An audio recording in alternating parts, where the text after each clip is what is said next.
As we begin this week and we think about the ways of the Lord, the ways of the righteous, the ways of the wicked, how are you praying this week? Here would be 3 prayers that I want to give you as the outset of the week, all from the Psalms, all in fact from Psalm 119 about the ways of God. Number 1, I will meditate on your precepts and fix my eyes on your ways.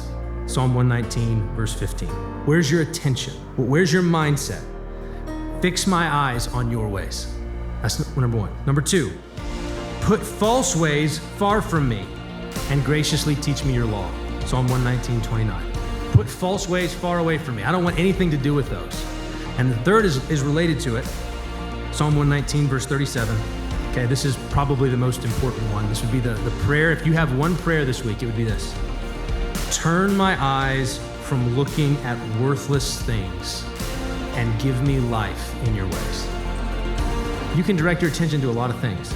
Some of the things you could direct your attention to are worthless. They're futile, they're vain, they're empty. They don't produce life. So Lord, turn my eyes from giving my attention to worthless things, and instead, God, be gracious to me, give me life in your ways.